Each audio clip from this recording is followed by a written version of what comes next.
गुरुर्ब्रह्मा गुरुर्विष्णु गुरुर्देवो महेश्वरा गुरुर्साक्षात् परब्रह्म तस्मै श्री गुरुवे नमः। तस्मै श्री गुरुवे नमः। ओम शांति शांति।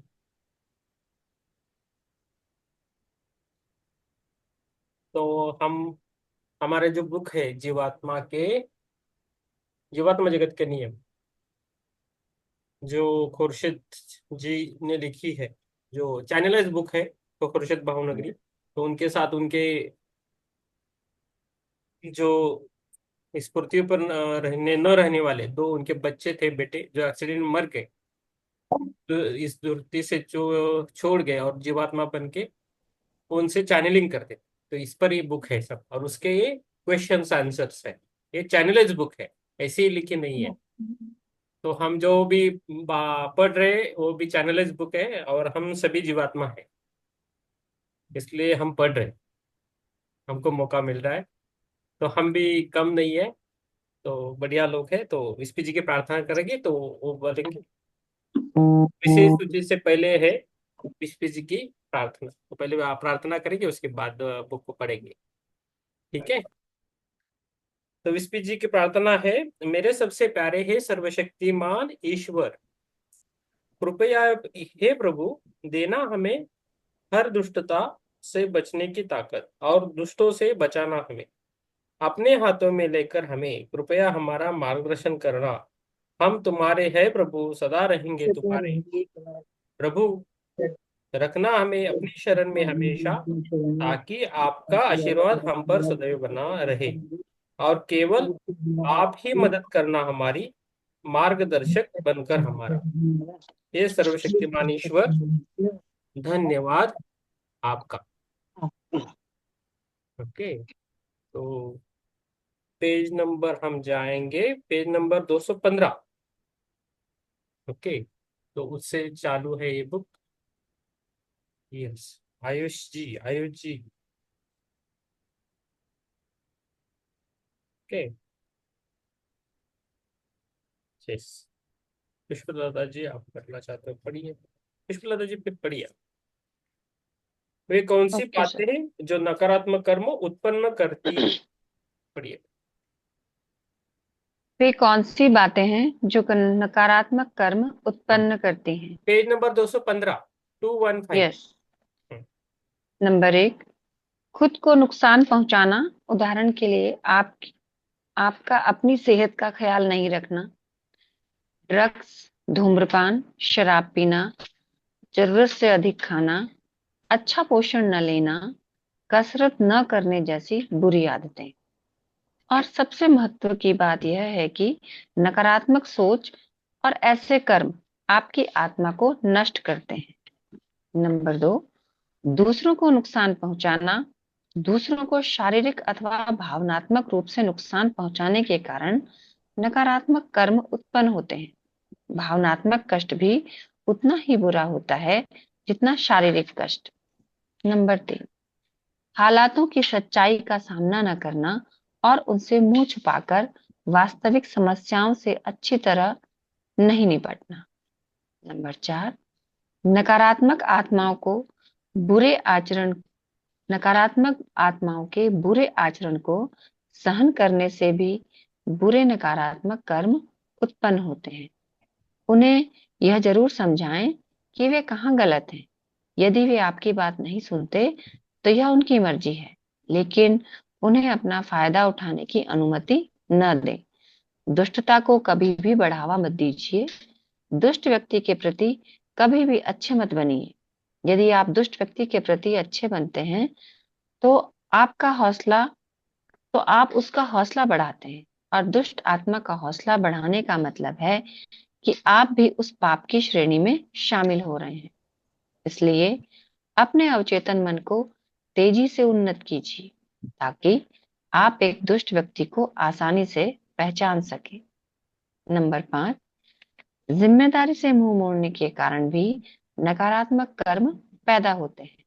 उदाहरण के लिए, आपका अपने माता पिता, बच्चों और प्रियजनों के प्रति अपने कर्तव्यों से मुंह मोड़ लेना। नंबर 6, दूसरों को बुरा करने के लिए उकसाना और उन्हें बुरी राह जैसे ड्रग्स के धंधे आदि पर ले जाना। नंबर 7, अपने बच्चों को बिगाड़ना। इस कारण भी आप नकारात्मक कर्म उत्पन्न करते हैं, क्योंकि बच्चों को अच्छी तरह प्रशिक्षित करना आपकी जिम्मेदारी होती है। माता पिता को चाहिए कि वे अपने बच्चों की बात सुने, क्योंकि बच्चे का अवचेतन मन जागृत होता है और बच्चा अपने सहज बोध द्वारा संचालित होता है। लेकिन यह जरूर ध्यान रखें कि आप अपने स्वार्थपूर्ण उद्देश्यों के लिए बच्चा कहीं आपको बेवकूफ न बना रहा हो। नंबर 8, पृथ्वी पर अपने आध्यात्मिक जीवन कार्य को पहचानने और उसे पूरा करने में असफल रहना। नंबर 9, आत्महत्या करना।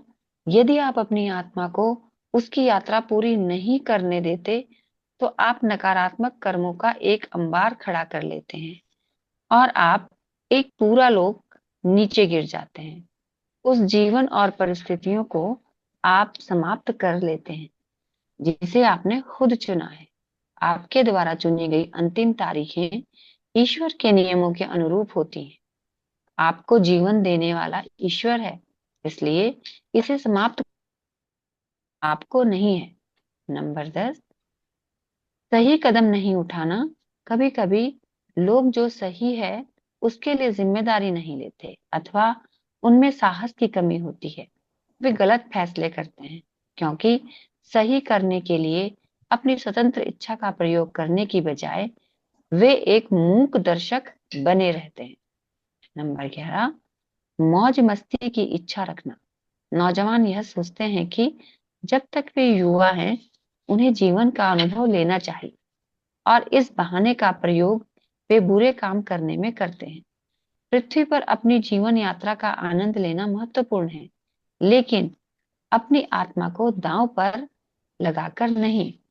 हमेशा याद रखिए कि यदि आध्यात्मिक ज्ञान रखते हुए आप गलत निर्णय करते हैं, तो आध्यात्मिक ज्ञान न होते हुए ऐसा करने की तुलना में आप अधिक नीचे गिरते हैं और अधिक कर्मों का निर्माण करते हैं।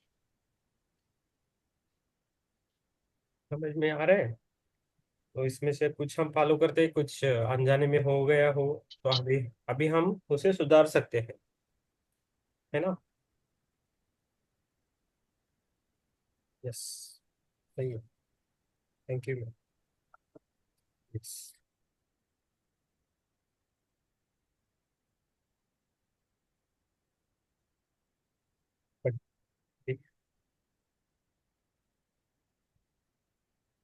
यस, चित्रा जी पढ़िए।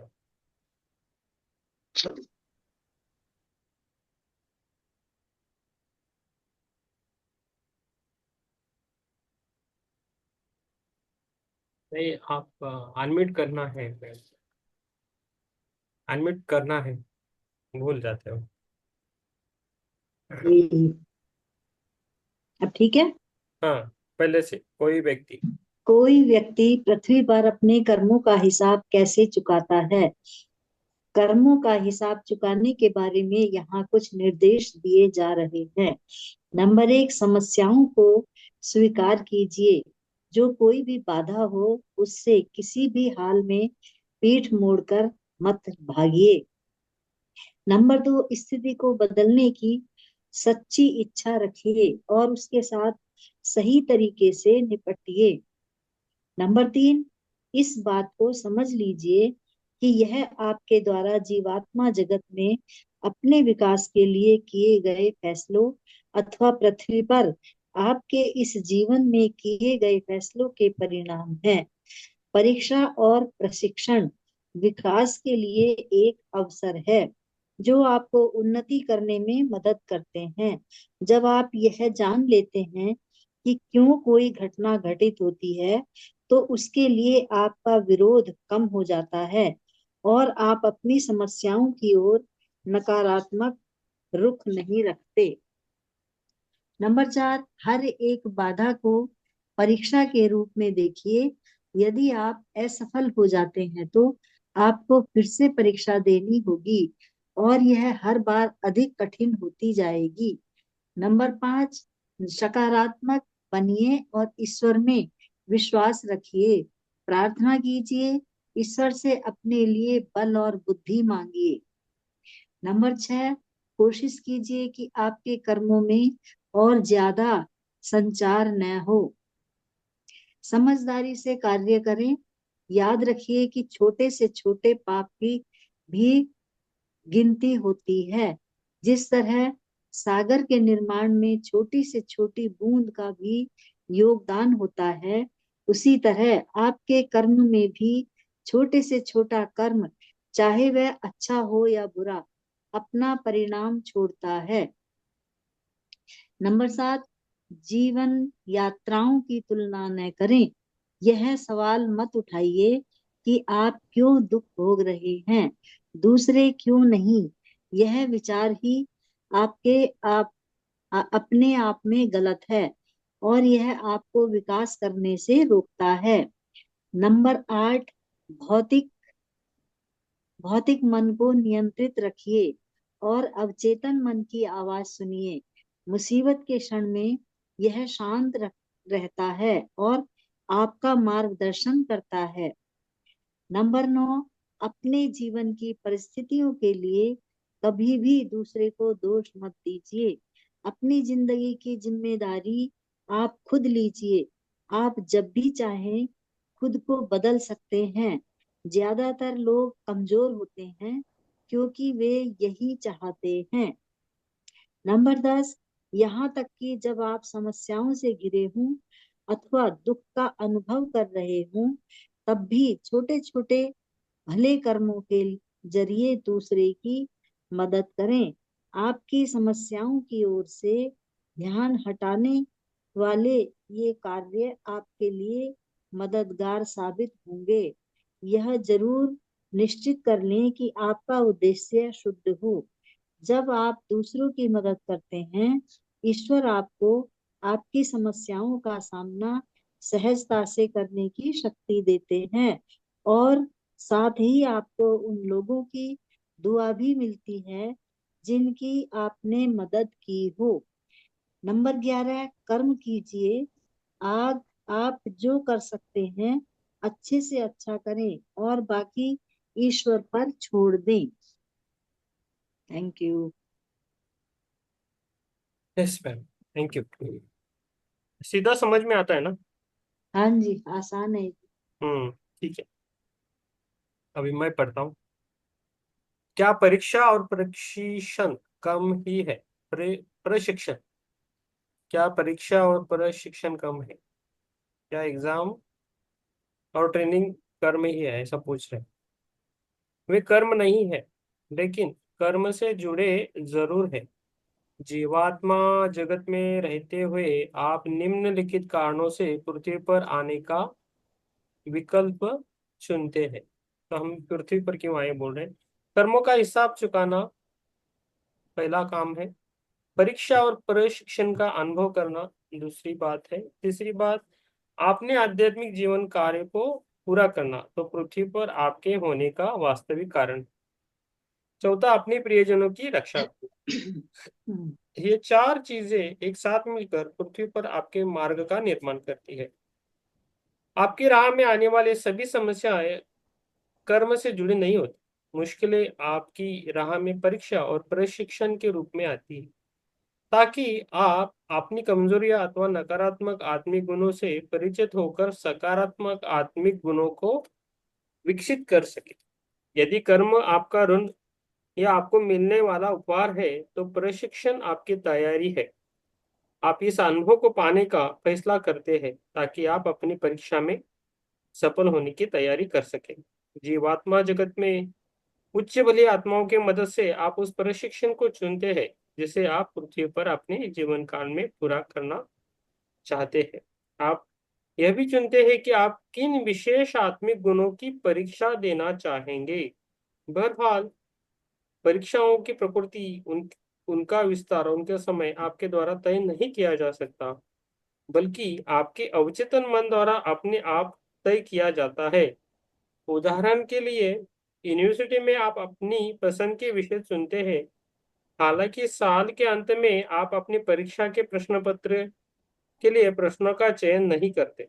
जीवन के अलग अलग दौर में इस ऐसी अनेक परीक्षाएं आपके सामने आएगी और आपको उनका सामना तब तक करते रहना होगा जब तक कि आप उनमें बिल्कुल अच्छी तरह सफल न हो। प्रशिक्षण आपकी जीवात्मा को सबल बनाया है और आपका कुछ संज्ञानी योग के सच्चा योग से परिचित कराता है। प्रशिक्षण आपकी आत्मा को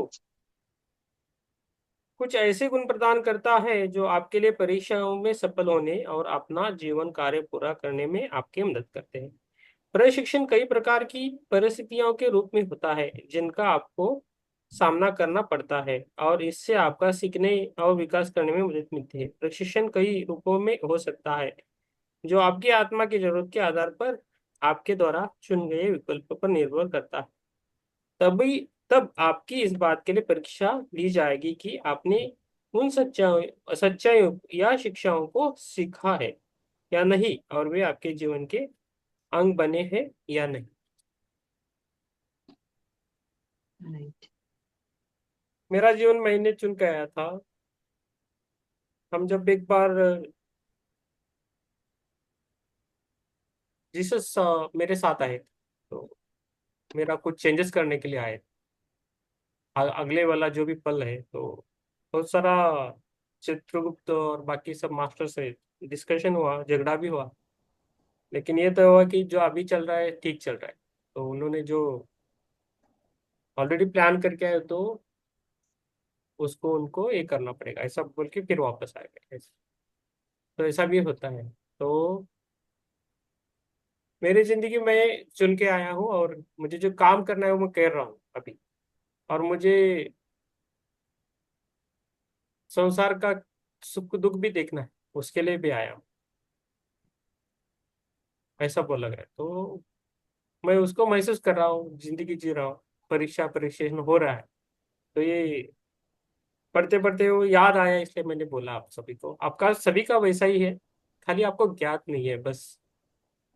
आपने मांग के आए हो। आप सभी अपने अपने जीवन में हीरो और हीरोइन हो, मीन्स एक्टरेस हो। तो आपके जो लीड रोल है वो आप ही हो आपके जीवन में। आप भी सब कुछ प्लान करके आए।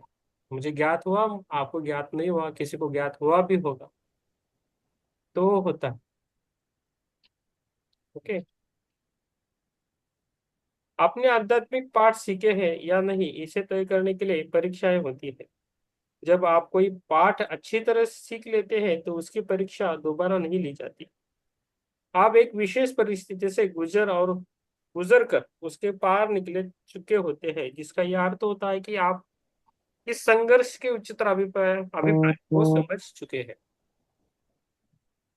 और एक बात बोलना चाहता हूँ कि हम हमारा जो ये बुक में नहीं मिलेगी, लेकिन समझ रहा हूँ, समझ में लिया है।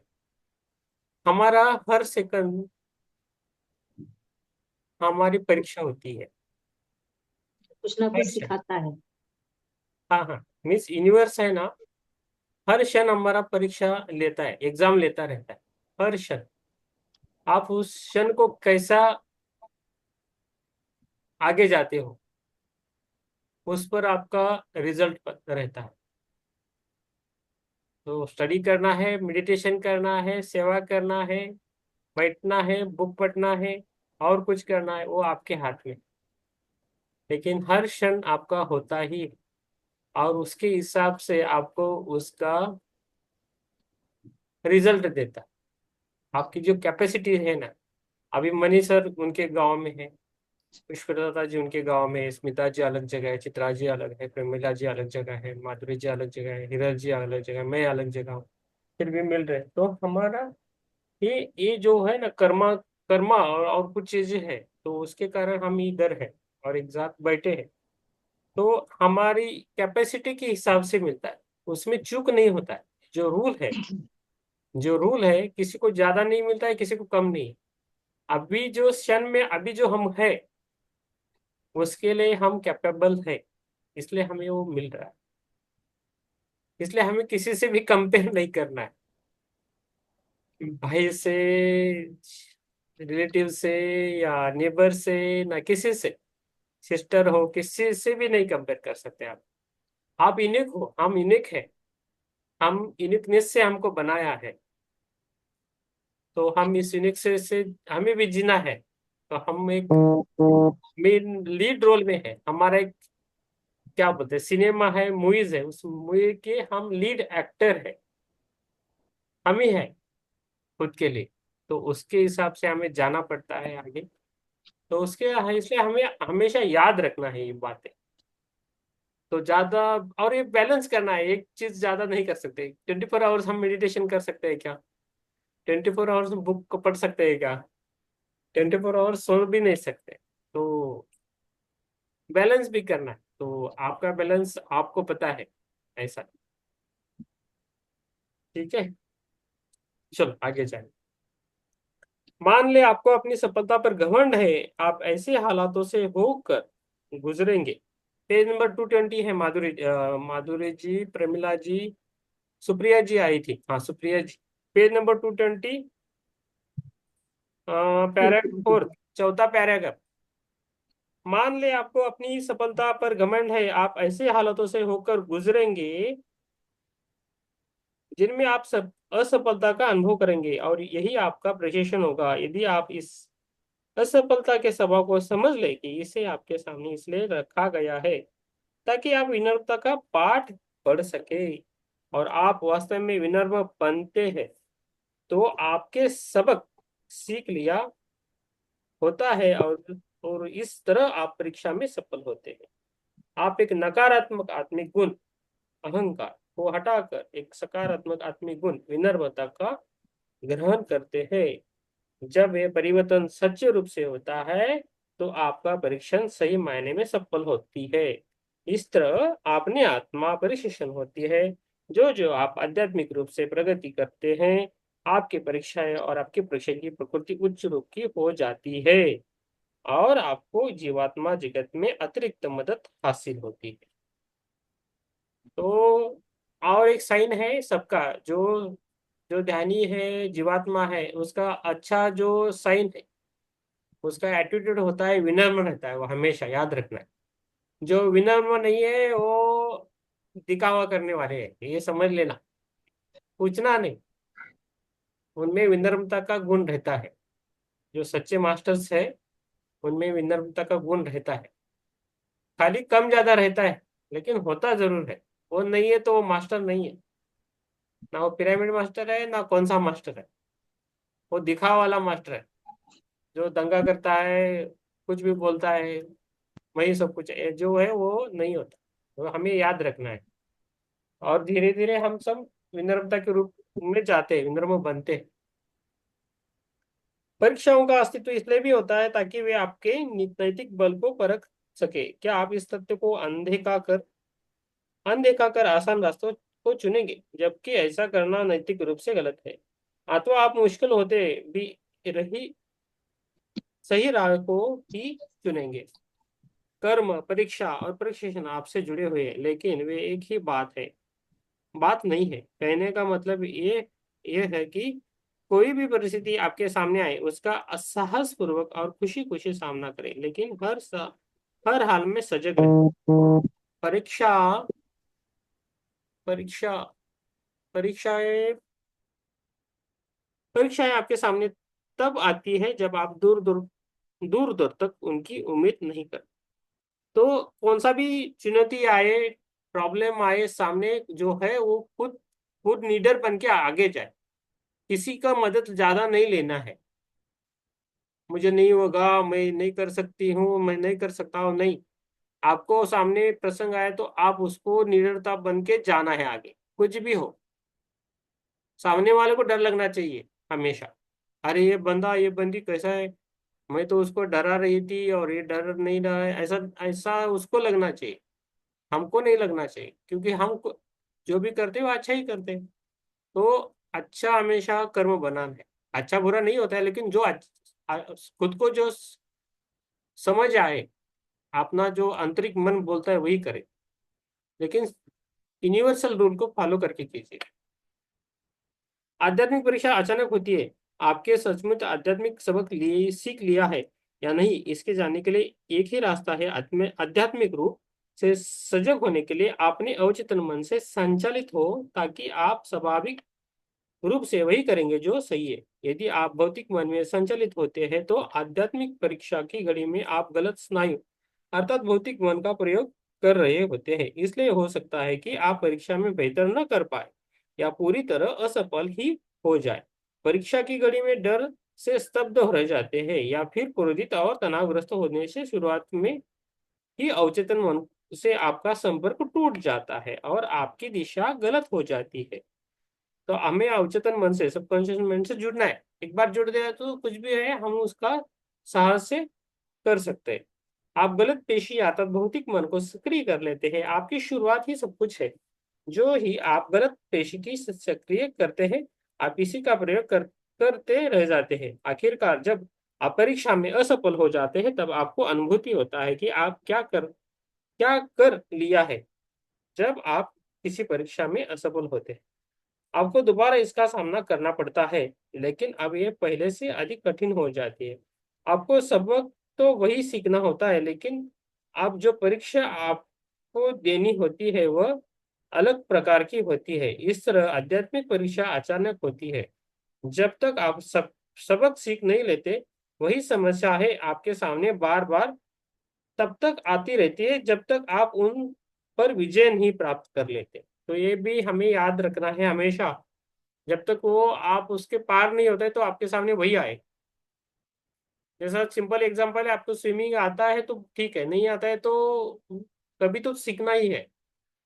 और सीखने की उम्र नहीं होती है। हम बोलते हैं छोटे हमारी उम्र के नीचे सबको देख के बोलते हैं कि हाँ मैं अभी बूढ़ी हूँ, मैं अभी बूढ़ा हूँ। ऐसा कुछ नहीं है। हम सब एक, हमारी आत्मा एक है। आत्मा हमेशा यंग रहती है। तो खुद को बूढ़ा नहीं समझना है। हमें सीखना है तो सीखना है बस। कुछ भी हो आप सीख सकते हो। आपके मन की तैयारी नहीं है बस।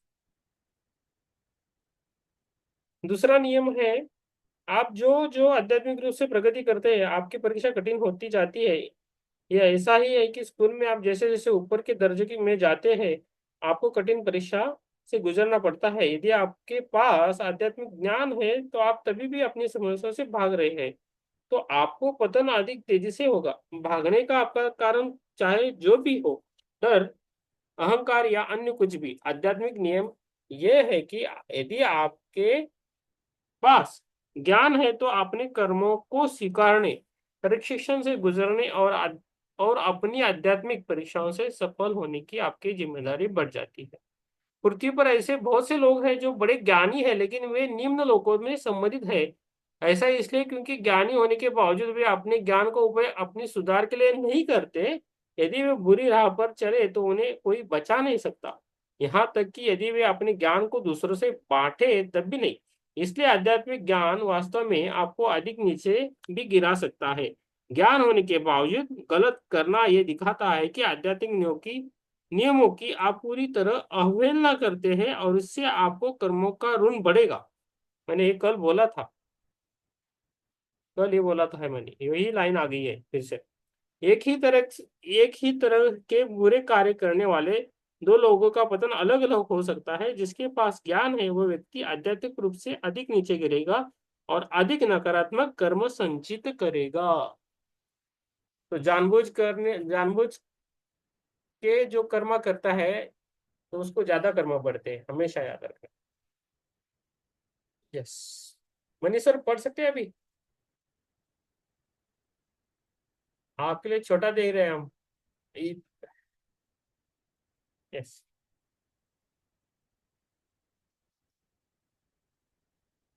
आप एक कीजिए। हाँ, पेज नंबर 222 है, 222। हाँ ठीक है।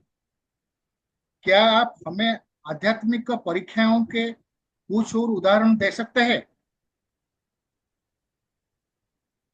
डर आपके डर की परीक्षा होगी क्योंकि आपको साहसी होने की जरूरत है।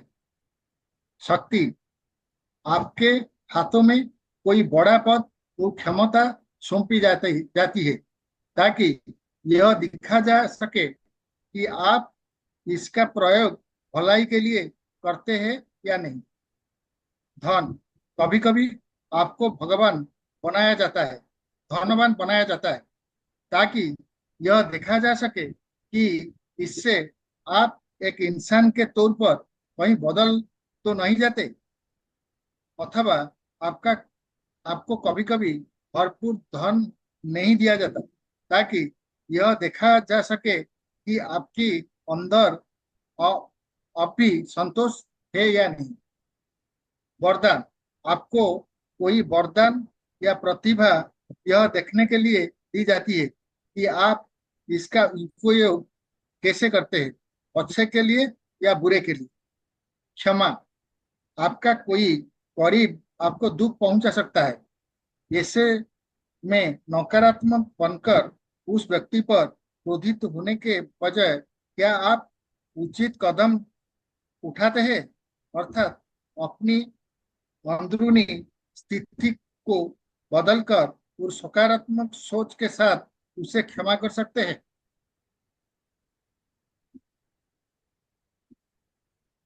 है ना? समझ बहुत में अच्छा है, ये आया, बहुत इजी है। आया? 5 points. Yes, very good. Hiral ji आप पढ़ो आप, हिरल जी आप पढ़ो, आप अनम्यूट कीजिए। हाँ। कर्मों का हिसाब चुकाने में अवचेतन मन की क्या भूमिका होती है? आप एक भली आत्मा हो तो इसके लिए आपके कर्म आप तक तेज गति से पहुंचते हैं, क्योंकि आपका अवचेतन मन जागरूक होता है। इसका अर्थ यह है कि यदि आप थोड़ा भी गलत करें तो आपको आपके कर्मों के फल तुरंत मिलेंगे और आप उसका हिसाब भी जल्दी चुका पाएंगे। लेकिन यदि आपका अवचेतन मन सुप्त है तो आपके कर्म जमा होने लगते हैं और उनका हिसाब चुकाने में आपको देर लगेगी। समय के साथ बहरहाल किसी न किसी रूप में आपके कर्म आप तक जरूर पहुंचते हैं। ऐसा न सोचे कि दुष्ट आत्माओं को बुरा करने की छूट मिली होती है। उनके कर्म संचित हो रहे हैं जिनका भुगतान उन्हें ही करना होगा। परंतु यह नियम व्यक्ति की परीक्षा और उसके प्रशिक्षण पर लागू नहीं होता है। मनुष्य अपनी परीक्षा और प्रशिक्षण से बचकर निकलने का फैसला कर सकता है।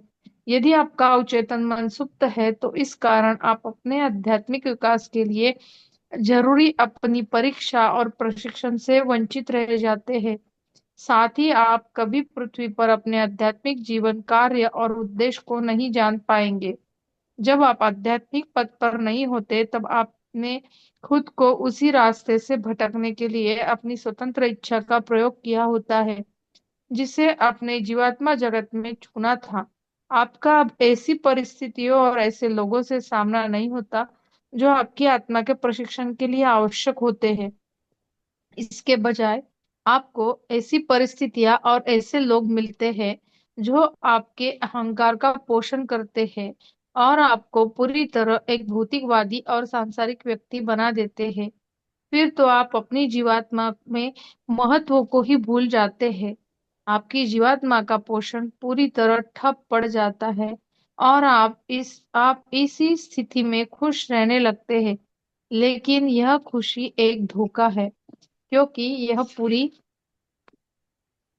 तरह भौतिक मन की उपज है। आध्यात्मिक राह से दूर हटकर पृथ्वी पर कुछ लोग आराम का अनुभव करते हैं और भौतिक मन से आने वाली झूठी शांति का अनुभव पाकर संतुष्ट हो जाते हैं, क्योंकि उन्हें परिवर्तन और सुधार के लिए होने वाले संघर्षों से होकर नहीं गुजरना पड़ता। वे अपनी समस्याओं को सुलझाने के लिए सही तरीके से नहीं चुनना चाहते और उनसे बच निकलने के लिए आसान रास्ते पर चल पड़ते हैं। शांति का यह झूठा अनुभव अपने आप को ही अहंकार द्वारा कराया जाता है, क्योंकि यह नहीं चाहता कि मनुष्य द्वारा उसे उसे नष्ट किया जाए।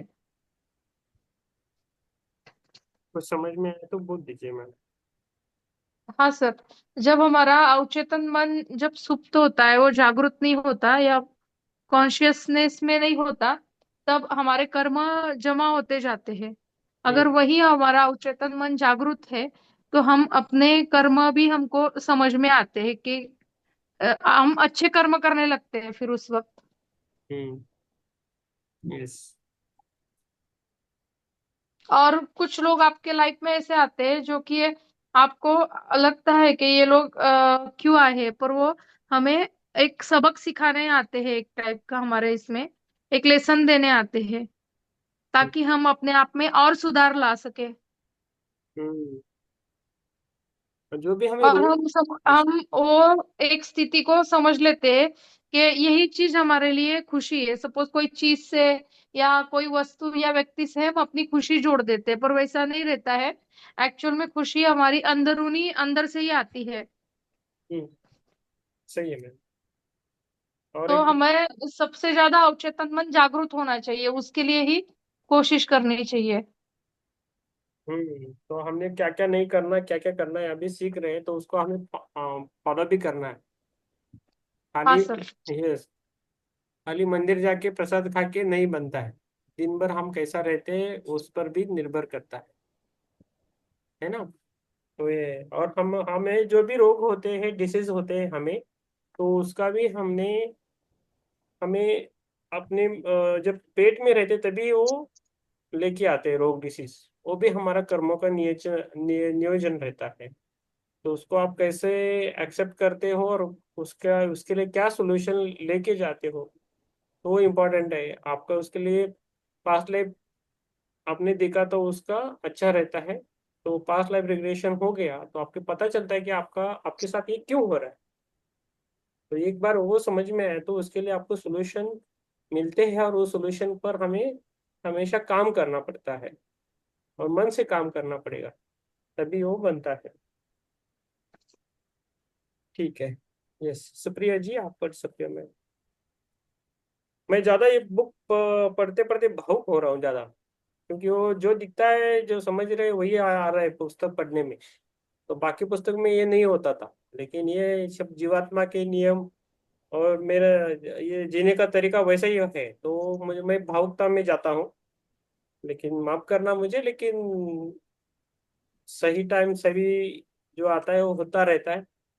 तो जो भी है, तो यूनिवर्स के लिए हम सरेंडर है, उसी भाव से रहते हैं और जीते हैं बस।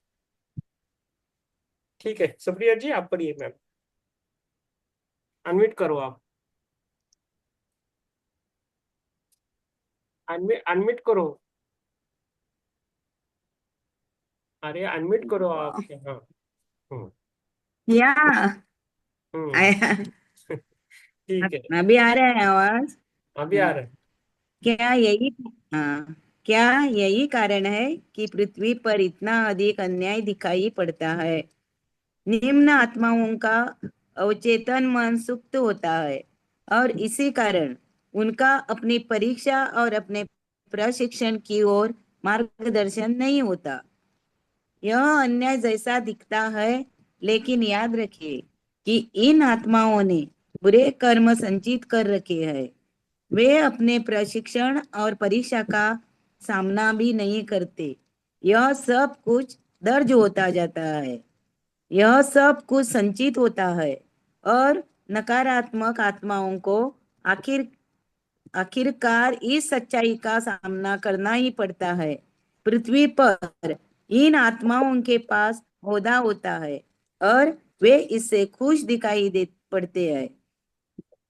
साथ ही पृथ्वी पर स्पंदन अभी नकारात्मक है, इसलिए यह नकारात्मक स्पंदन पैसा नहीं नकारात्मक आत्माओं की मदद करते हैं। दुर्भाग्य से यह नकारात्मक स्पंदन बली आत्माओं को भी प्रभावित करता है। ये नकारात्मक आत्माएं अपनी स्वतंत्र इच्छा का उपयोग दूसरों को नुकसान पहुंचाने में करती है, और फलस्वरूप भली आत्माओं को कष्ट भोगना पड़ता है, जबकि यह उनकी परीक्षा, उनका प्रशिक्षण या कर्मों का फल नहीं होता। इसमें बताया है कि नकारात्मक जो है ना आत्मा, वो जो अच्छी वाली आत्माओं को भी बहुत नुकसान पहुंचाते हैं, और वो सोचते हैं कि वो आत्मा को कष्ट देना और भोगना उनके लिए अच्छा, यही परीक्षा उनका प्रशिक्षण या कर्मों का फल होता है।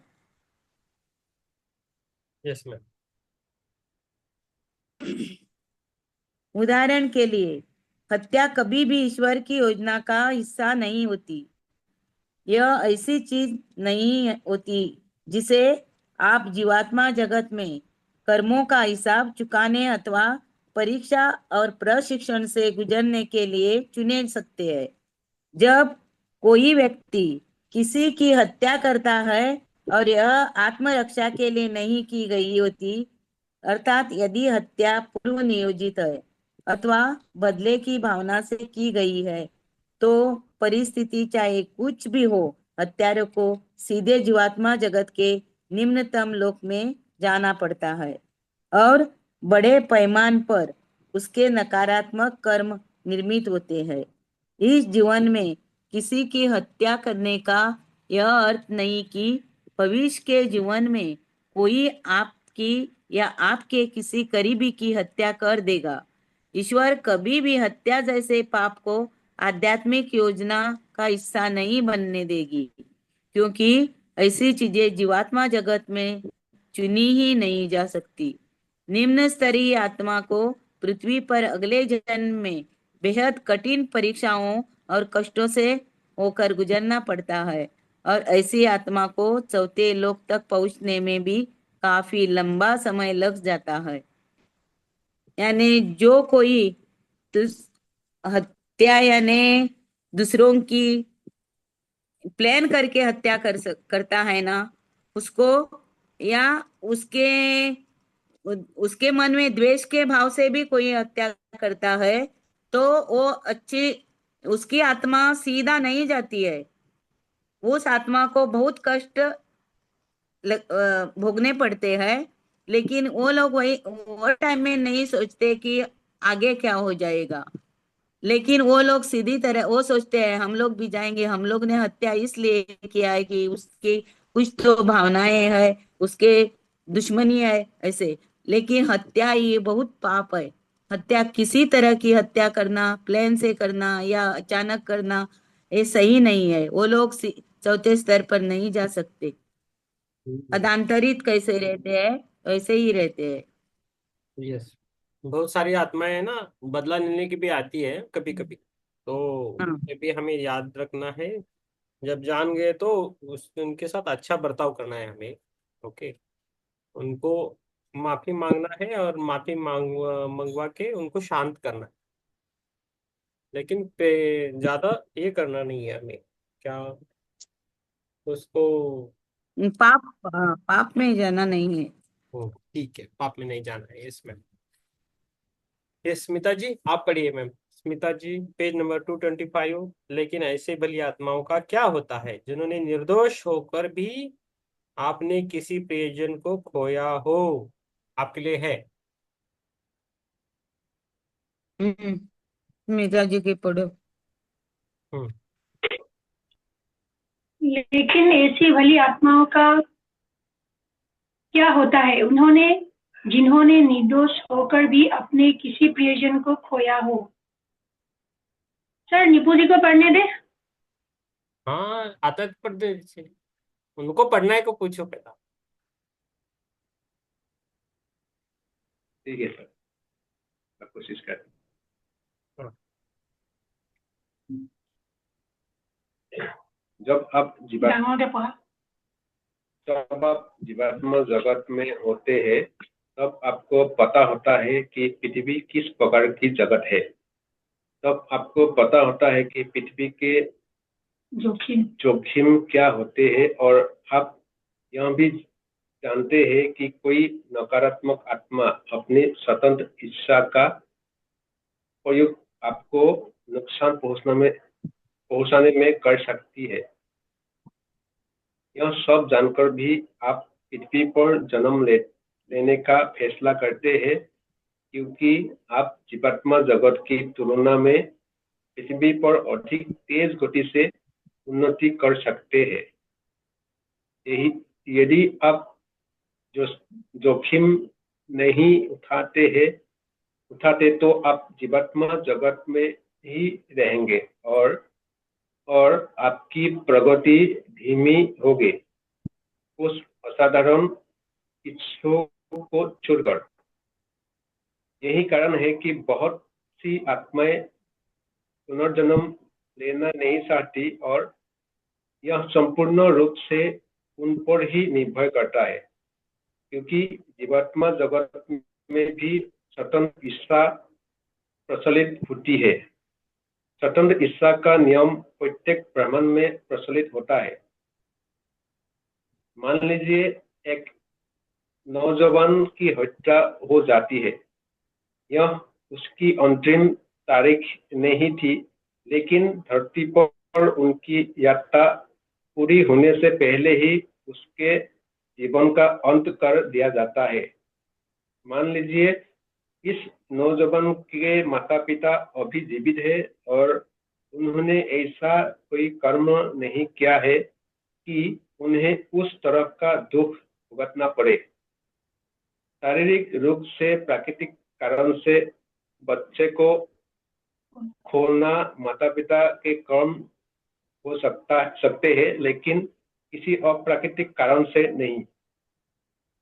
यदि माता पिता भली आत्माएं हैं तो ईश्वर अपने फरिश्ते भेजेंगे जो प्रार्थना के जरिए उन्हें राहत देंगे और उन्हें भरपूर बल प्रदान किया जाएगा ताकि ये इस दुख को झेल सके। माता पिता के ऐसे कर्म हो सकते हैं जिसका हिसाब चुकाना बाकी हो। पृथ्वी पर ऐसा कोई मनुष्य नहीं जिसके पास हिसाब चुकाने के लिए कोई कर्म न हो बाकी हो, और यदि माता पिता इसके लिए सहमत है तो इस कष्ट का उपयोग उनके कर्म के भुगतान में किया जा सकता है। यह समझौता बिना उनके चेतन ज्ञान के किया जाता है। यह समझौता उनके अवचेतन मन और उनके संबंधित लोग की उष्ट भली आत्मा के बीच होता है। ये अतिरिक्त प्रार्थना और सुरक्षा के साथ जीते हैं और पृथ्वी पर अपनी जीवन यात्रा पूरी करते हैं। यदि ये इस जीवन यात्रा को अच्छी तरह व्यतीत करते हैं तो उनके कर्म का एक बड़ा हिस्सा मिट जाता है। असह्य मुश्किलों की परिस्थितियों में प्रदेशक एक दूसरा विकल्प है। स्मिता जी आप पढ़िए। आइए ठीक है सर। निपु जी आप आए ना, ऑफलाइन थोड़ा प्रैक्टिस करना आपको पढ़ाए। अच्छा पढ़ रहे मेरा प्रैक्टिस नहीं है सर। यस असह्य मुश्किलों में प्रवेशक एक दूसरा विकल्प है। आइए मान लेते हैं कि आप पृथ्वी पर एक भली आत्मा है और आपकी स्थिति आपकी सहनशीलता और आपकी समझदारी से अधिक कठिन है। इसे इस तरह समझे कि आप 5वें दर्जे में है और आपको 10वें दर्जे का इम्तिहान देना पड़े तो यह आपके लिए असंभव होता है। ऐसी स्थिति में जीवात्मा जगत के 5वें अथवा उससे ऊंचे लोक की एक भली आत्मा अथवा प्रवेशक पृथ्वी पर आकर आपके शरीर को ग्रहण कर लेता है। आपकी मानवीय आत्मा अस्थायी रूप से जीवात्मा जगत में चली जाएगी और जब मुश्किल समय बीत जाएगा तब यह आपके शरीर में वापस लौट आएगी और वह जीवात्मा जगत में लौट जाएगी। केवल आपका अवचेतन मन ही इसे जान पाएगा। आपके अवचेतन मन और प्रवेशक के अवचेतन मन के बीच आपसी समझौते के कारण ऐसा होता है। प्रवेशक बड़े दुर्लभ होते हैं और वे केवल बहुत मुश्किल परिस्थितियों में ही पृथ्वी पर आते हैं। सावधानी के तौर पर पृथ्वी पर जन्म लेने से पूर्व जीवात्मा जगत में आप अपने लिए एक प्रवेशक चुन लेते हैं ताकि मुश्किल घड़ी में आपको उनकी मदद मदद मिल सके। ये प्रवेशक मतलब वॉकिंग के बारे में बोल रहे हैं क्या सर? अभी है ना, क्या प्रवेशक और बुद्धबाधा का एक ही चीज है। ये भी पढ़िए आप, ये 4-5 लाइन में होगा। मिता जी आप पढ़िए। क्या आप प्रवेशक और भूत बाधा एक ही चीज है? नहीं, भूत बाधा और प्रवेशक एक ही चीज नहीं है। भूत बाधा स्वतंत्र इच्छा को विरुद्ध होती है, स्वतंत्र इच्छा के विरुद्ध होती है। जीवात्माएं कभी भी पृथ्वी के मनुष्य वशीकरण नहीं करती, ऐसा केवल अवकाशी आत्माएं ही करती है। अवकाशी आत्माएं केवल नकारात्मक लोगों से ही आकर्षित होती है और उनके शरीर पर अपना नियंत्रण जमा लेती है। यह आध्यात्मिक रूप से गलत है, क्योंकि ऐसा करने के लिए मनुष्य के अवचेतन मन से अनुमति नहीं लेती और यह स्वतंत्र इच्छा के विरुद्ध, बिल्कुल विरुद्ध है। समझ में आया? अभी कितना 4 मिनट है। कुछ क्वेश्चंस है, प्रश्न है, बोल सकते हो। ध्यान करने की बात ज्यादा बोल नहीं पाते। यस, हाँ, किसी को कुछ यही बोलना तो है? हाँ, प्रवेशक वॉकिंग के बारे में बोल रहे थे क्या? हाँ, वॉकिंग मीन्स क्या होता है, कभी कभी साधु संत आते हैं ना, वॉकिंग करते हैं, तो वो करते, वो हाँ, जीवात्मा कर सकती है, लेकिन जरूरी तो है तभी कोई बुला रहा है ज्यादा। अभी मुझे ब्रह्मश्री पत्री जी के मैसेज आते हैं डायरेक्टली, वो बात करते हैं मेरे से, तो बोलते हैं इनको मैसेज दो, उनको मैसेज दो, तो बोलते हैं मेरे इसमें आते हैं। कभी कभी दूसरे जीवात्मा भी आते हैं, उनके नाम नहीं लूंगा मैं, तो लेकिन वॉकिंग करके जाते हैं, वो है।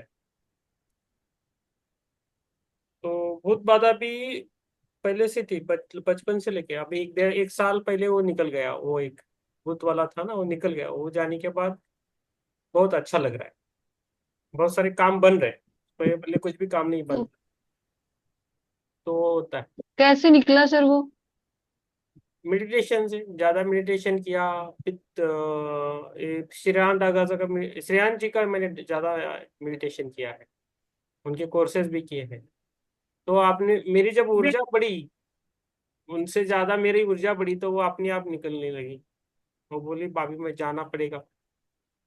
तो उसे जाने से पहले कुछ चाहिए तो बोला, तो मांग दिया, कुछ खाने के लिए मांगा, दे दिया, उसी जगह जाके रखा, तो गई, वो निकल गई। तो वो होता है बुद्ध और बाबा। अगर बोलो, बोलिए मैम। कुछ और अगर कुछ आपके आसपास ऐसे हों जो इस शरीर में निम्नतर लोगों की आत्माएं हों और जिनसे आप बहुत अधिक इन्फ्लुएंस हो रहे हो, उसके लिए क्या करें? उनके लिए क्या करना है, तो उनको ध्यान में बिठा सकते हैं, और वो काउंसलिंग करके निकाल भी सकते हैं। मनी सर और हमने ट्रेनिंग भी लिया है उसके लिए, तो वो कर वो सकते हैं। काउंसलिंग क्यों करवाएंगे? वो तो अपने उसमें दृढ़ है, बोला हम ही सही है, भगवान से ऊपर है हमें। नहीं, आप उनको पूछना है, या आपके आपके इसमें कुछ डर लगता है कि, तो पूछना है, तो थोड़ा देर ध्यान में उनको ध्यान थोड़ा बहुत करवाने से वो निकलेगा, ऐसे नहीं निकलेगा। सर वो तो दूसरों को डराते हैं, वो क्या डरेंगे? हम फिर आप डरना वो नहीं। दूसरों को डोमिनेट करते हैं। फिर वो कर, जिनको करना है वो करने दो, लेकिन हम पर उनको डोमिनेट नहीं बनना देना है। तो वो तो तो नहीं फिर सर, कई हथकंडे अपना लेते हैं। ना मैडम, क्या है कि हम डरने से वो डराएंगे, हम नहीं डरने से वो कुछ नहीं करेंगे। ऐसे बहुत सारी आत्माएं हैं मैंने ये भूलोक में, पृथ्वी लोक में। हम जब डर जाएंगे वो डराएंगे, हम नहीं डरेंगे तो वो डराएंगे। लेकिन जब से हम निडर बने तो माहौल तो डर और जाएंगे। क्रिटिकल। हाँ, नहीं, सोच उसके समझ आगे कर, झुकना नहीं है, उसके आगे राइट। झुकना नहीं है।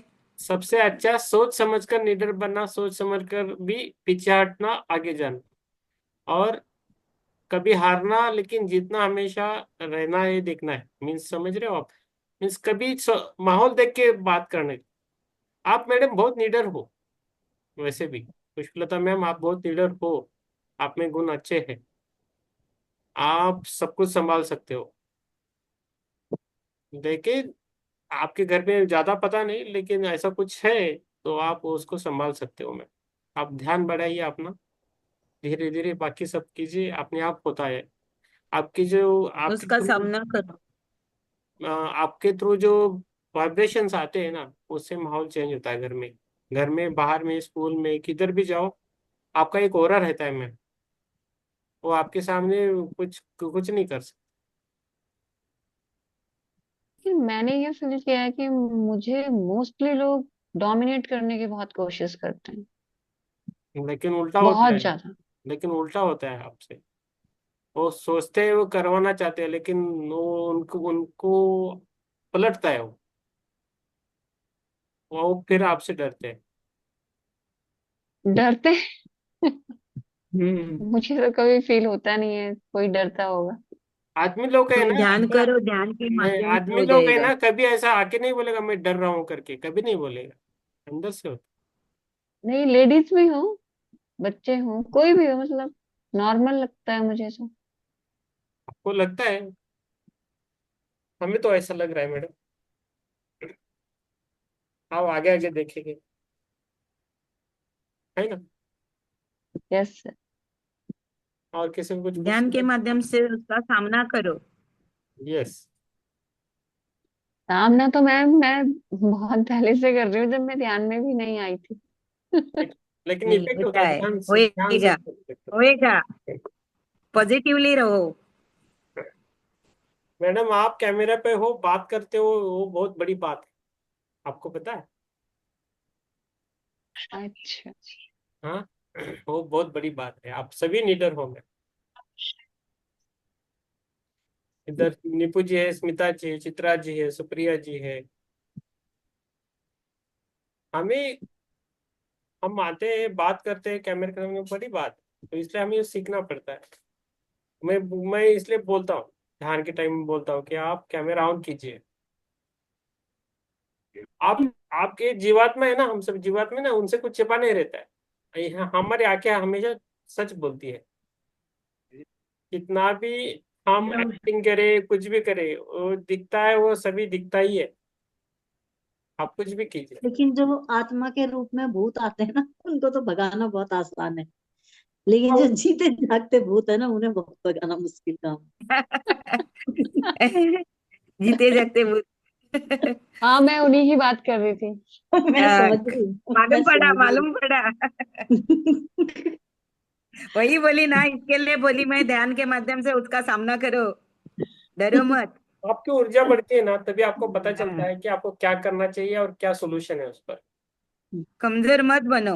हाँ। यस। कमजोर नहीं होना। निडर बनो, निडर बनो। यस। अगर पुष्पा ध्यान में आके नीडर ना बने तो कुछ नहीं। नहीं बनेंगे। हाँ, जो ध्यान करते, जो मन से बनेंगे, ध्यान करते हैं, वो बनेंगे, लीडर बनते ही है। हम्म। बनेंगे। हाँ। जब, डरना क्यों है? हाँ, किसी से भी नहीं डरना है। नहीं नहीं। वो डरते नहीं है कभी। पुष्पलता जी में हम डरते नहीं है। वो बोल रहे हैं, उनको मुश्किलें आती है, वो चुनौती को कैसे पास करे, वो उसके लिए वो पूछ रहे हैं। तो इसमें वैसे, देखो कितना कितना अच्छा वो लिखा है कि मुसीबतों का सामना करना है, अपने कर्म हाँ, उसी से कटते हैं, निडर होके उसका सामना करो। मुसीबत तो आएंगी, ऐसी ऐसी मुसीबत तो आएंगी हमारी परीक्षा लेने के लिए। ये परीक्षा है। बिल्कुल।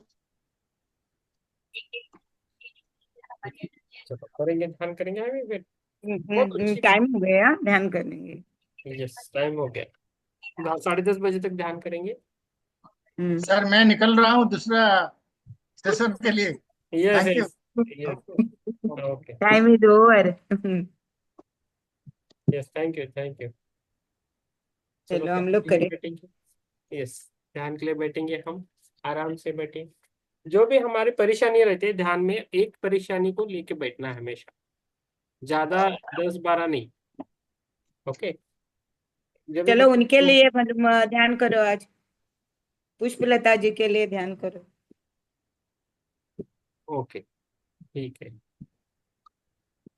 ठीक है। वो तो एक ही वाक्य उसकी हिम्मत बढ़ाता है। हिम्मत वतन की हमसे है, हम्म, तो यस हमारे हमसे तो सारे वतन की हिम्मत है। तो यस क्या हम छोटे मोटे लोगों की हिम्मत नहीं बढ़ा सकते? यस। ठीक है, ध्यान में बैठिए, आराम से बैठिए, आधा घंटा ध्यान करेंगे। क्लोज योर आइज, ओमकार करेंगे। एक, ओ,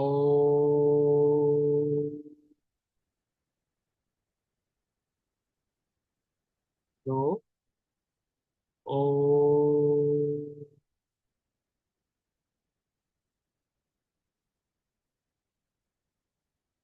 तीन, ओ,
रामदूताय स्वाहा।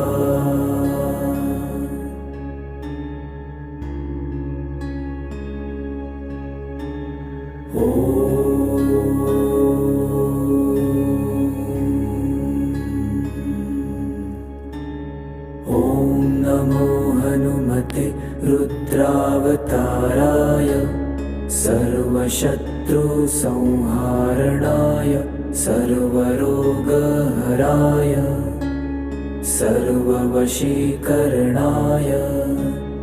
रामदूताय स्वाहा।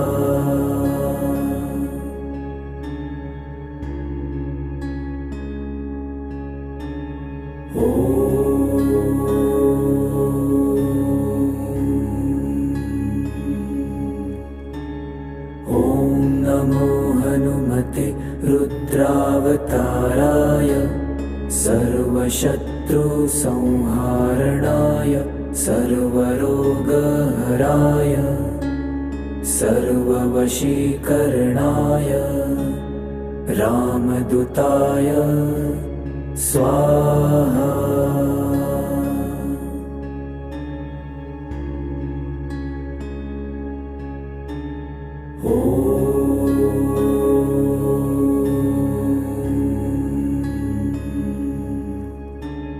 ॐ नमो हनुमते रुद्रावताराय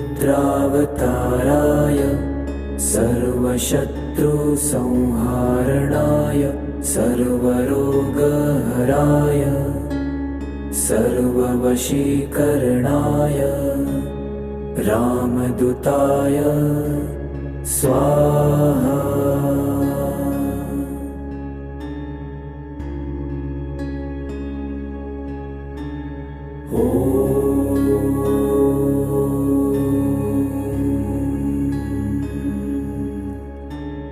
ॐ नमो हनुमते रुद्रावताराय सर्वशत्रुसंहारणाय सर्वरोगहराय सर्ववशीकरणाय रामदूताय स्वाहा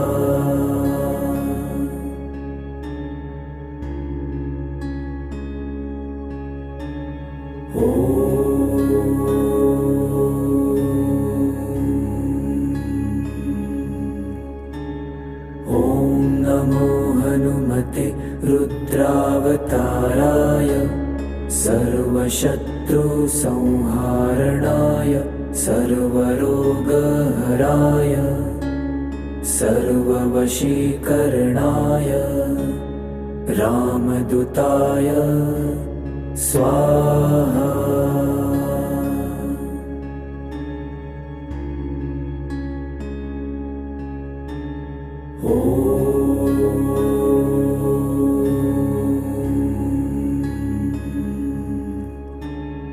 ॐ नमो हनुमते रुद्रावताराय सर्वशत्रुसंहारणाय सर्वरोगहराय सर्ववशीकरणाय रामदूताय स्वाहा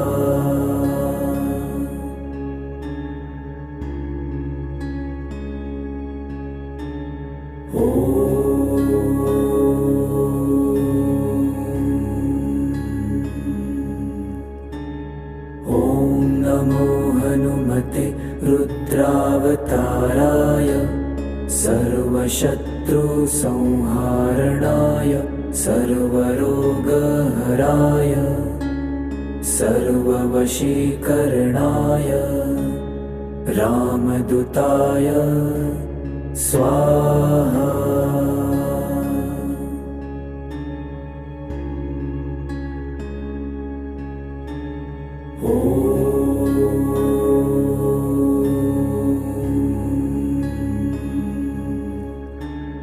ॐ नमो हनुमते रुद्रावताराय सर्वशत्रुसंहारणाय सर्वरोगहराय सर्ववशीकरणाय रामदूताय स्वाहा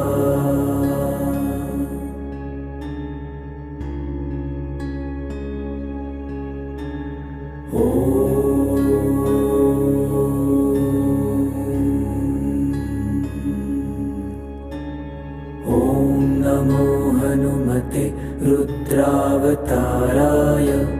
सर्वशत्रुसंहारणाय सर्वरोगहराय सर्ववशीकरणाय रामदूताय स्वाहा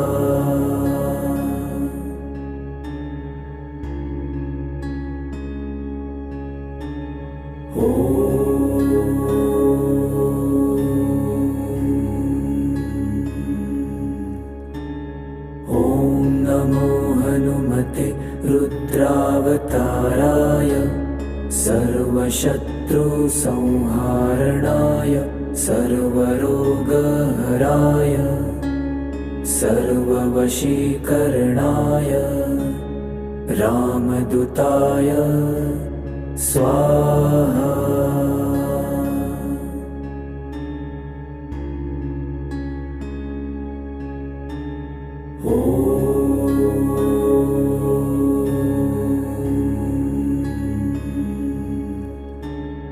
ॐ नमो हनुमते रुद्रावताराय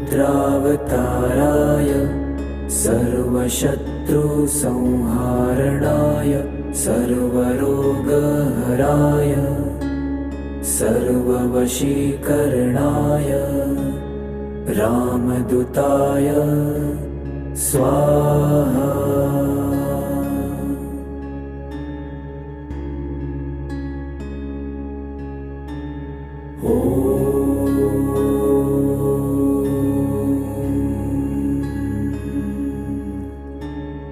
ॐ नमो हनुमते रुद्रावताराय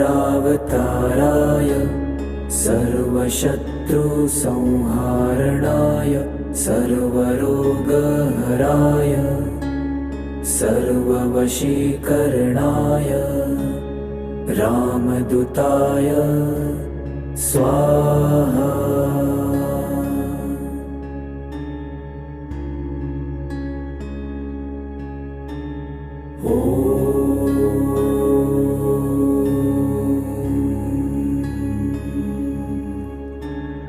ॐ नमो हनुमते रुद्रावताराय सर्वशत्रुसंहारणाय सर्वरोगहराय सर्ववशीकरणाय रामदूताय स्वाहा।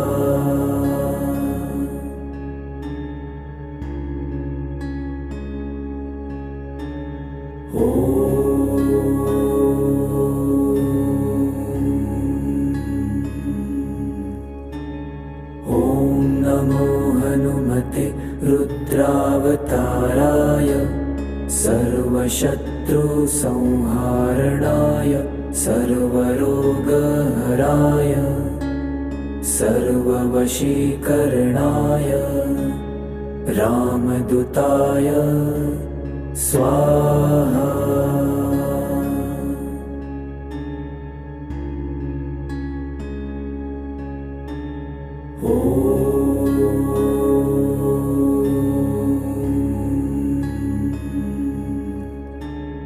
ॐ नमो हनुमते रुद्रावताराय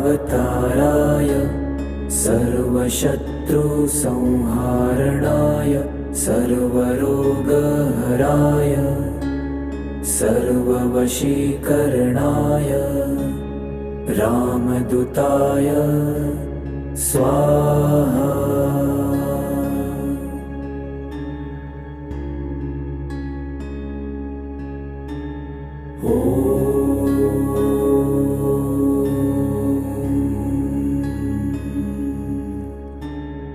ॐ नमो हनुमते रुद्रावताराय सर्वशत्रुसंहारणाय सर्वरोगहराय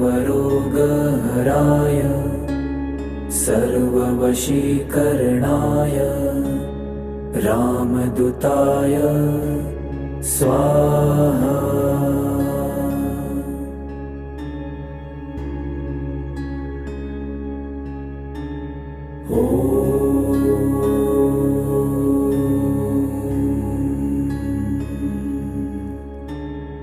ॐ नमो हनुमते रुद्रावताराय सर्वशत्रुसंहारणाय सर्वरोगहराय सर्ववशीकरणाय रामदूताय स्वाहा।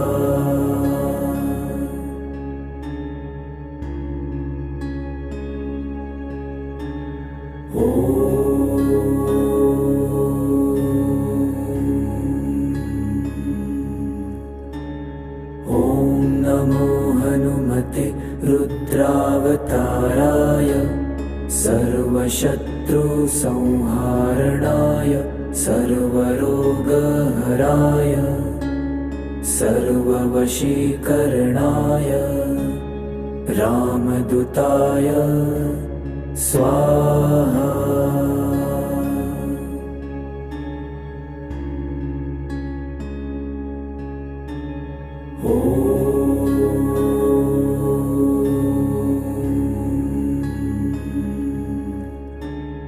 ॐ नमो हनुमते रुद्रावताराय सर्वशत्रुसंहारणाय सर्वरोगहराय सर्ववशीकरणाय रामदूताय स्वाहा।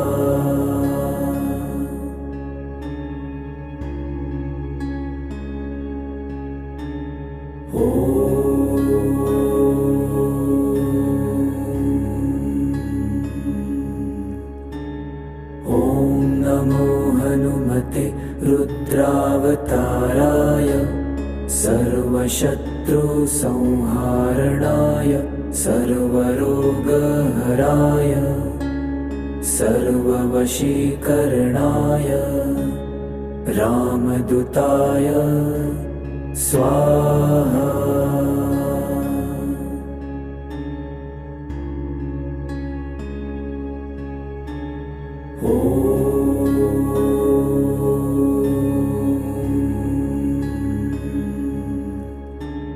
ॐ नमो हनुमते रुद्रावताराय सर्वशत्रुसंहारणाय सर्वरोगहराय सर्ववशीकरणाय रामदूताय स्वाहा।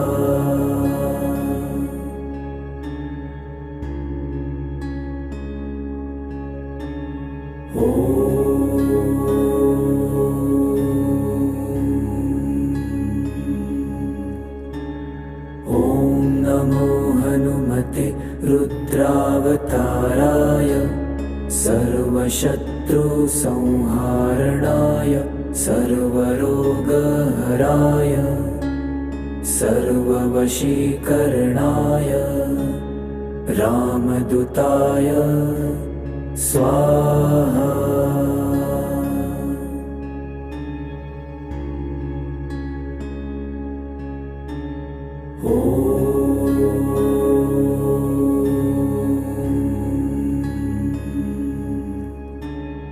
ॐ नमो हनुमते रुद्रावताराय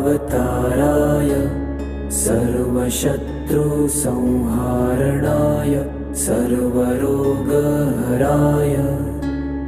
सर्ववशीकरणाय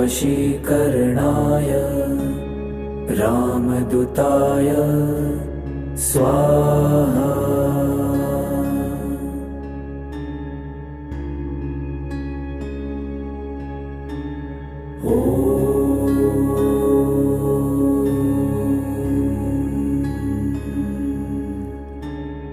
ॐ नमो हनुमते रुद्रावताराय सर्वशत्रुसंहारणाय सर्वरोगहराय सर्ववशीकरणाय रामदूताय स्वाहा।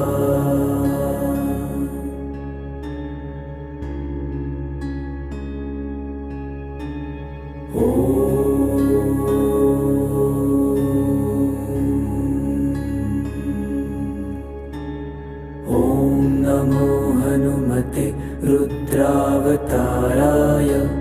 सर्वशत्रुसंहारणाय सर्वरोगहराय सर्ववशीकरणाय रामदूताय स्वाहा।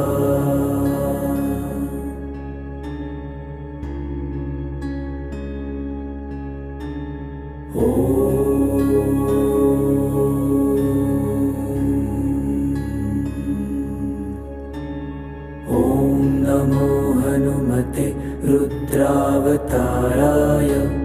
सर्वशत्रुसंहारणाय सर्वरोगहराय सर्ववशीकरणाय रामदूताय स्वाहा।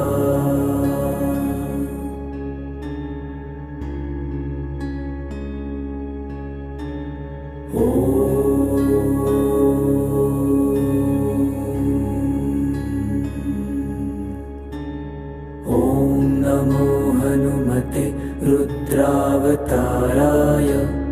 सर्वशत्रुसंहारणाय सर्वरोगहराय सर्ववशीकरणाय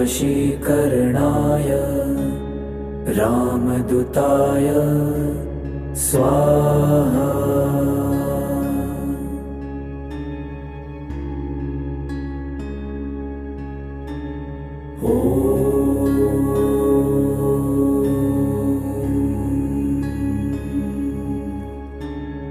ॐ नमो हनुमते रुद्रावताराय सर्वशत्रुसंहारणाय सर्वरोगहराय सर्ववशीकरणाय रामदूताय स्वाहा।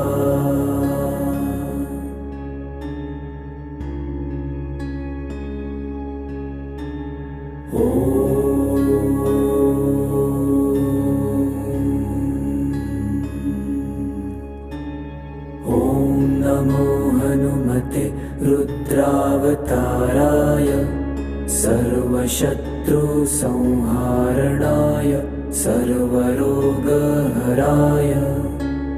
सर्ववशीकरणाय रामदूताय स्वाहा।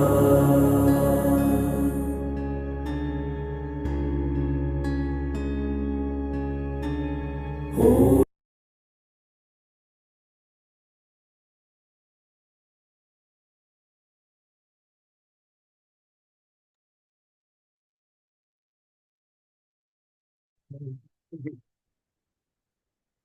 हमें ग्रेटिट्यूड देना है।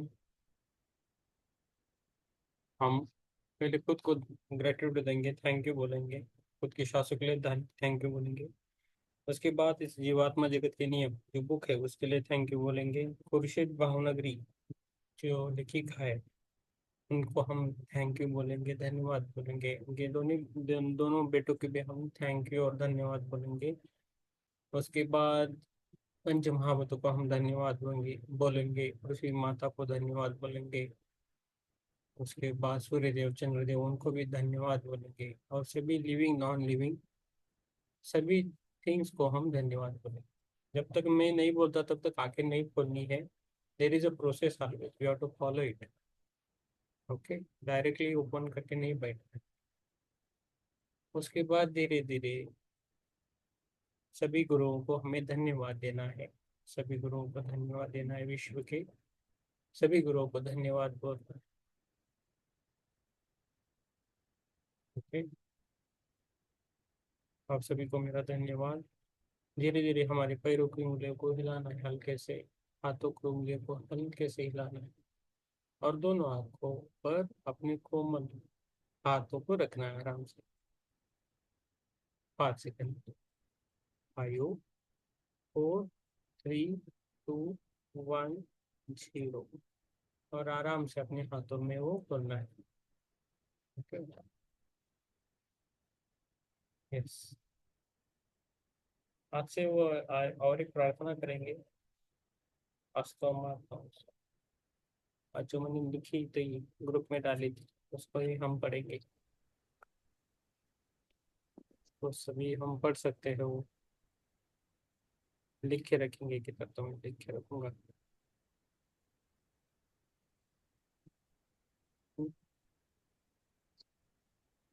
सुबह डाली थी। अस्तो माँ सद्गमय, तमसो माँ ज्योतिर्गमय, मृत्यो माँ अमृत गमय। तो ये प्रार्थना में धीरे धीरे आनी चाहिए। ठीक है, वैसे बहुत है। आप सभी को धन्यवाद। आपको कुछ शेयर करना है तो बोल सकते हैं आराम से। आपको दीपक हो है, आप खुद आगे बोलना है। हम सभी अभी परिवार जैसे है, फैमिली जैसे है, सब कुछ डिस्कस करते हैं, तो आगे आके बोलना है, तो जो लगे वो बोलना है।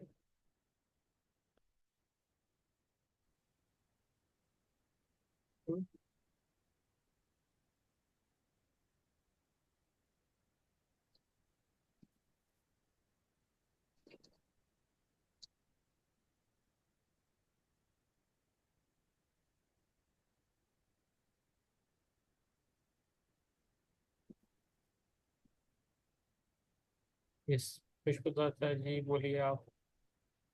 यस, हम समाज समाज। हाँ, ये अच्छी है। सर टाइम का पता ही नहीं चला, ऐसा लग रहा था कि 10 मिनट हुए हैं। हाँ, वेरी गुड। आप मन से करते हो, लगता है फ्रीक्वेंसी मैच हो रही है। मैं और बहुत बढ़िया है। और कुछ पहले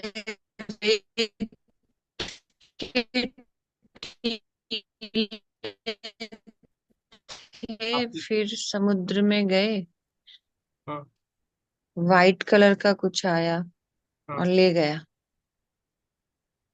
व्हाइट कलर का कुछ आया और ले गए, क्या लेके गया? पता नहीं लेके क्या था, लेके गया और देके गया। मुझे ले गए। अरे वाह, हमारे जो हाँ। संत तुकाराम जी है उनको लेके गए थे वैकुंठ,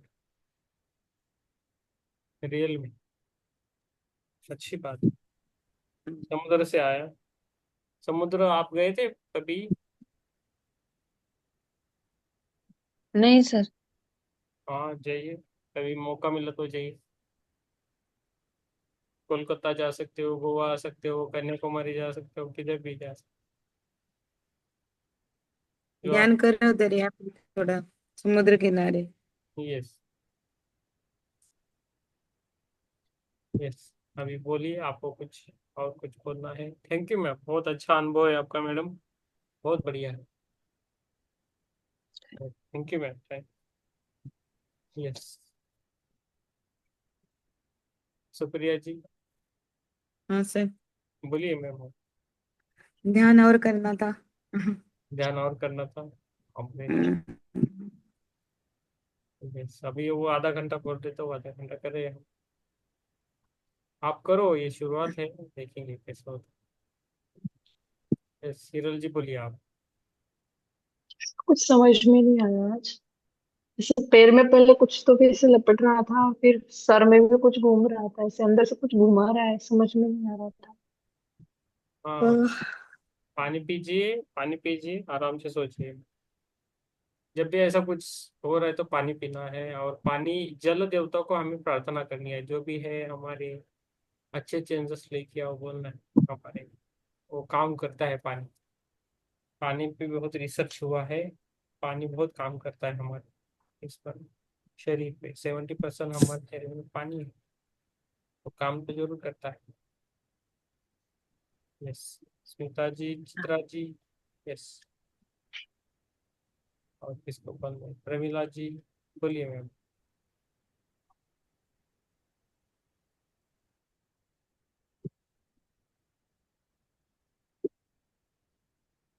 थैंक यू। यस, ज्योति जी, बोलिए। आत्मनंद सर। बात कौन दे? ध्यान ध्यान बहुत अच्छा रहा सर।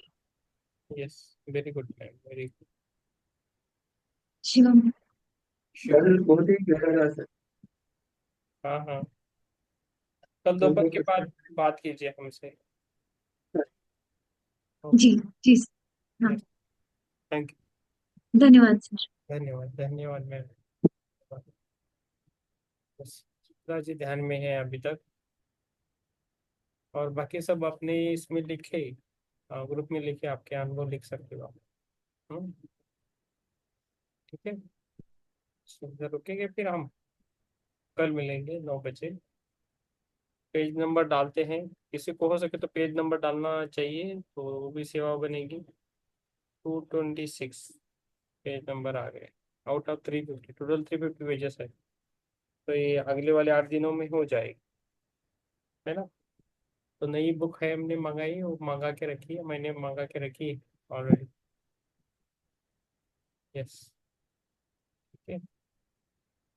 सबको सबको शुभ रात्रि, शुभ रात्रि सबको। शुभ रात्रि। यस शुभ रात्रि सर।